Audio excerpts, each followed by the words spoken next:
Habari na karibu kwenye video ya Blue Ventures iliyoundwa na AI.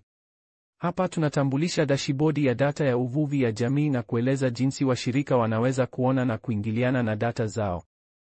Lengo la dashibodi ni kusaidia mashirika ya ndani, wasimamizi wa rasilimali na wanajamii wa uvuvi kukusanya na kuona data zao kwa ufanisi, kuchambua hali ya jumla ya uvuvi na kutathmini mikakati mbalimbali ya usimamizi.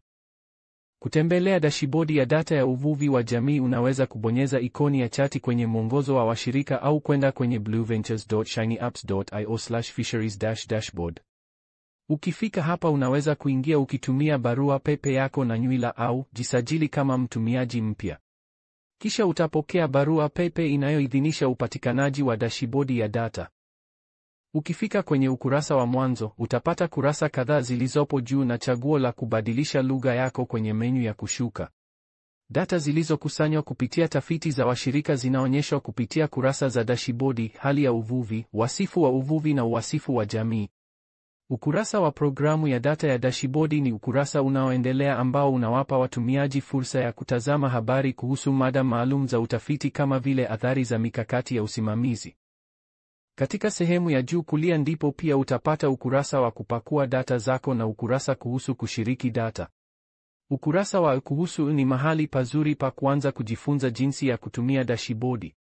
Hapa tunafafanua aina mbalimbali za data zinazopatikana katika kila moja ya kurasa tofauti na kufafanua vipimo vinavyowasilishwa katika kila ukurasa.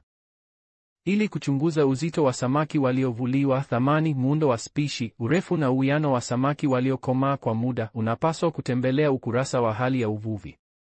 Ikiwa unataka kuchunguza taarifa juu ya aina za vifaa, juhudi za uvuvi na muundo wa ukubwa wa samaki waliovuliwa, nenda kwenye ukurasa wa utambuzi wa uvuvi. Ukurasa wa utambuzi wa jamii uko katika maendeleo kwa sasa na utajikita kwenye mandhari ya jumla ya uvuvi unaofanywa ndani ya jamii. Mwishoni, ukurasa wa programu ya data unatumika sasa kuelewa mwenendo wa mavuno ya muda mrefu na kutambua majibu ya usimamizi. Unaweza kubofya kwenye ufafanuzi wa hali ya uvuvi ili kukagua vipimo vyote vinavyotumiwa ndani ya dashibodi. Hapa tunaorodhesha vipimo vinavyotumiwa kuchunguza hali ya uvuvi na kufafanua jinsi kila kipimo kinavyohesabiwa. Orodha hii inajumuisha vipimo kama wastani wa mavuno kwa kila kitengo cha juhudi, asilimia ya mavuno yaliyopevuka, asilimia ya mapato, urefu uliokadiriwa na mavuno yaliyopevuka. Tembelea ukurasa wa kushiriki data kujifunza jinsi data za uvuvi zinavyosimamiwa na kushirikiwa. Soma kuhusu viwango vya matumizi na ushirikiano wa data. Chagua mojawapo ya viwango vitatu vya ruhusa kudhibiti jinsi data yako inavyoshirikiwa. Unaweza kubadilisha viwango vya ruhusa kulingana na aina za data na muhimu zaidi, una uhuru wa kubadilisha kiwango chako cha ruhusa ya data wakati wowote. Taarifa za kibinafsi na data za uvuvi zinamilikiwa na wavuvi na wanunuzi na hazitashirikiwa bila idhini ya awali. Data zote kwa sasa zimetengwa katika kiwango cha moja kibinafsi. Katika wiki zijazo, watumiaji watakuwa na fursa ya kubadilisha viwango vyao vya ruhusa kuwa kiwango cha 2 au kiwango cha 3. Iwapo washirika wanataka kupata nakala ngumu ya data yao, bonyeza tu pakua data. Kutoka kwenye ukurasa wa upakuaji wa data, chagua data unayotaka kupakua. Hii inaweza kuwa data kutoka kwa ufuatiliaji wa kutua au tafiti za kuchora wasifu wa uvuvi. Unaweza pia kuchagua maeneo ya kijiografia na au washirika, huku pia ukibainisha viwango maalum vya utawala. Mwishowe, chagua safu ya tarehe kwa seti yako ya data inayotakikana na bonyeza muhtasari. Sehemu zilizochaguliwa za kiutawala zitaonekana katika kichupo cha machaguo, kisha hakikisho la data inayopatikana litaonyeshwa katika vichupo vya Landings Preview na Profiling Preview. Una chaguo la kujumuisha data iliyothibitishwa pekee au kuondoa alama kwenye kisanduku ili kujumuisha data yote iliyokusanywa. Bonyeza pakua mara unapochagua vigezo sahihi vya eneo na muda. Ikiwa chaguo la data ni kubwa mno, unaweza kuhitaji kubonyeza omba data, ambapo tutakutumia kwa barua pepe chaguo la data unayotaka kupakua. Mara baada ya kupakua, utapata kichupo cha metadata ndani ya faili ya Excel ambacho kinaorodhesha maelezo na aina ya kila safu au jina la lugha. Hebu turudi kwenye hali ya uvuvi au ukurasa mkuu kuanza kuchunguza na kuona data yetu kwa kutumia dashibodi ya jamii. Sawa na ukurasa wa kupakua data, tunaanza kwa kuamua jiografia au mshirika tunaotaka kuona data kutoka kwake. Kwa mfano, nataka kuona data kutoka Madagascar, hasa kutoka kwa jamii zote katika kata ya Belo Surma iliyoko katika mkoa wa Menabe. Baada ya kuchagua jiografia tunayopendelea, tunabonyeza angalia matokeo. Tafadhali ruhusu dashibodi sekunde chache kuchakata, kisha utapata ramani na namba zikibadilika ili kuonyesha chaguo zako. Ramani sasa inaonyesha jamii zote nilizochagua. Upande wa kulia wa ramani utapata tarehe ya kuanza kwa ukusanyaji, siku tangu tarehe ya kuanza na siku za data zilizonakiliwa. Pia una chaguo la kupakua data hapa kwa kubonyeza kitufe, au unaweza kupakua ripoti ambayo inaweza kuwa muhimu katika maeneo yenye mtandao duni. Sanduku kwenye ukurasa wa hali ya uvuvi yanaonyesha thamani 8 muhimu za uvuvi.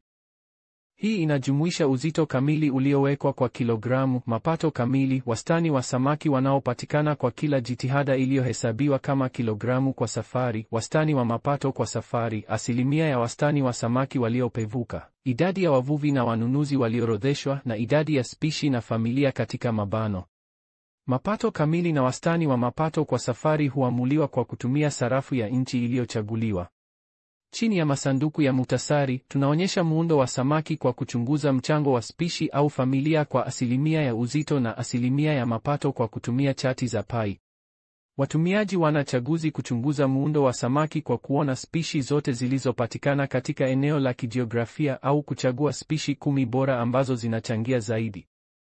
Unaweza pia kuchagua kama ungependa kuona samaki kwa spishi au familia, kuona spishi kutoka makazi maalum kama vile mikoko, miamba ya matumbawe au majani bahari, na kuchagua kuchunguza muundo wa samaki kutoka kipindi maalum kwa kusasisha muda wa tarehe.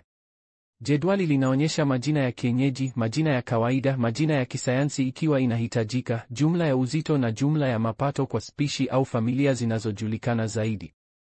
Ikiwa unataka kuona mapato katika dola za Marekani, angalia kisanduku hapa. Wingi wa spishi au idadi ya spishi tofauti na muundo wao wa karibu au kuundwa ndio vipengele vya msingi vya utofauti wa spishi.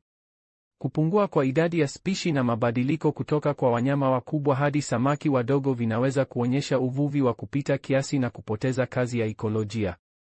Kwa kweli, tunataka kuona muundo wa mawindo yenye utofauti mkubwa na utulivu kwa muda. Michoro hapa chini inaonyesha viashiria muhimu vya utendaji wa uvuvi vinavyowaruhusu watumiaji kuona hali na afya ya uvuvi.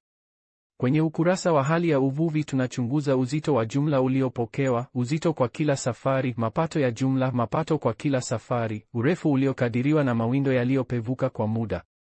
Mwanzoni, michoro itaonyesha data kwa spishi zote zilizokusanywa. Katika kona ya juu kushoto utaona kuangalia michoro kwa yote.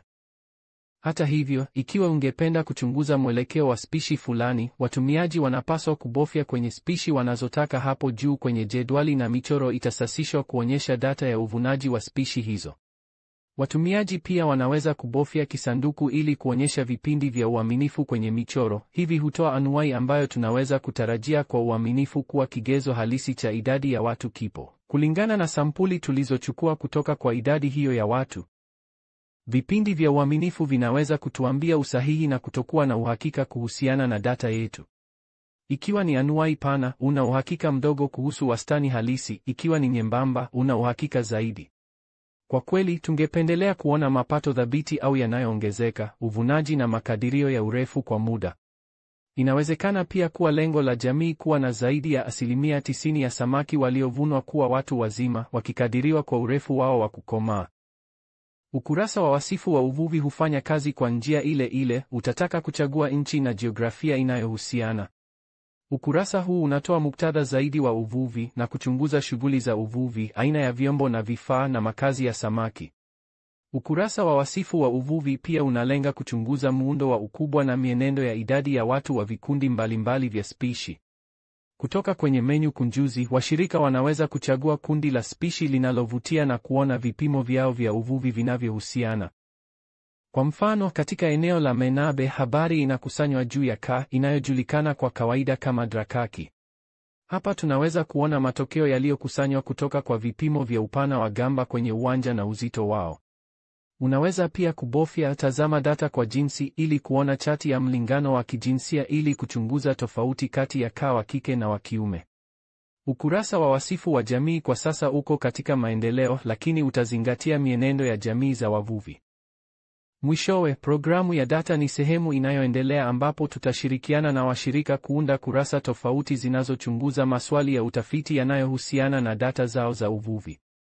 Kwa mfano, sasa hivi tuna ukurasa wa athari za usimamizi unaolenga kuchunguza athari za mbinu za usimamizi wa baharini kwenye upatikanaji wa jamii na kipato. Washirika wetu mara nyingi hutumia kufungwa kwa muda ili kukuza uvuvi endelevu wa pweza. Hapa wanaweza kuchunguza athari za kabla na baada ya kufungwa kwao kwenye mavuno. Tunatarajia kushirikiana na washirika na jamii za wavuvi kukuza kurasa za programu ya data zinazotumia data zao kujibu maswali muhimu ya utafiti kwa usimamizi wenye mafanikio wa uvuvi mdogo.